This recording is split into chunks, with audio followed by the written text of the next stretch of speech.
2018, donc, nous avons lancé la première édition des cadres, la première édition des assises des cadres du Lodjibois, pour faire un peu le point avec nos frères, nos sœurs. Et en 2019, nous avons tenu la deuxième édition.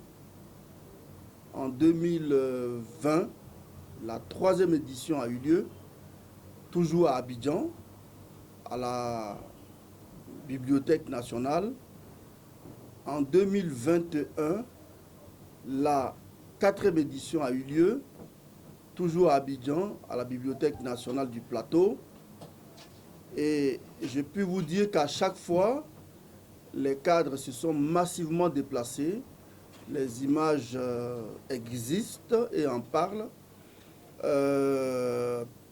Près de 3000 à 3500 cadres ont fait le déplacement pour venir assister à ces assises.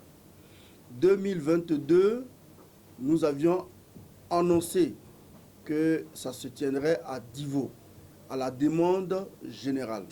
C'est les cadres eux-mêmes, mais les populations aussi, qui avaient souhaité, si possible, que ces assises se tiennent désormais en région, au plus près de nos parents. Cette demande donc a reçu un écho favorable auprès du Flambeau. Voilà pourquoi en 2022, nous avons fixé ce rendez-vous à Divo, dans le cadre de l'hôtel Amaoye, où nous espérons réunir la majorité des cadres. Qui sont ces cadres? Pour nous, un cadre, c'est un frère, une sœur, qui est sorti de la dépendance économique d'autrui. C'est un personnage qui vit,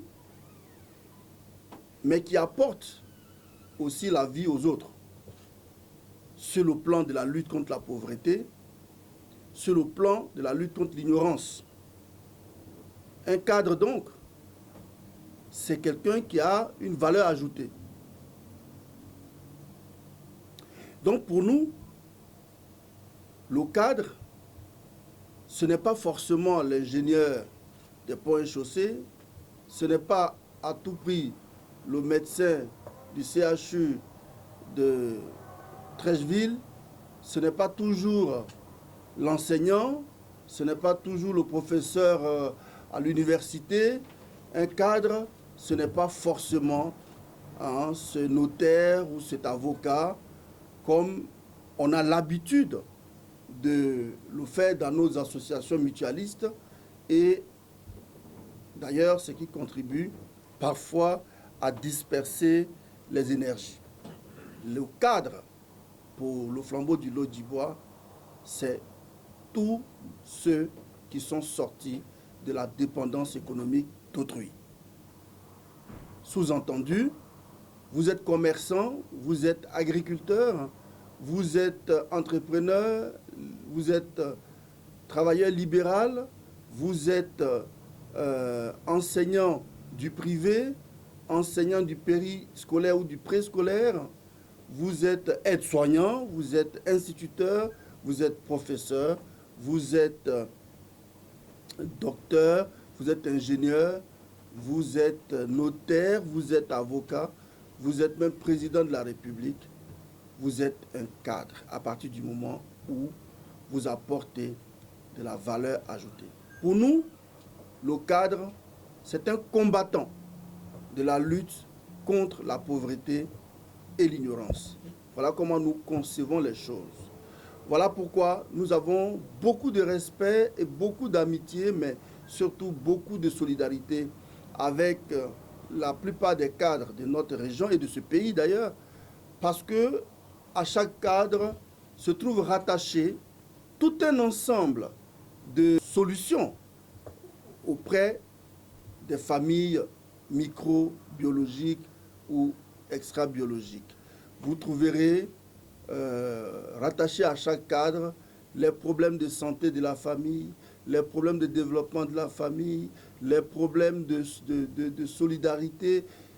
Et pour nous, quand un cadre est solide, c'est non seulement la famille qui est solide, mais le village qui est solide, mais aussi le pays qui est solide.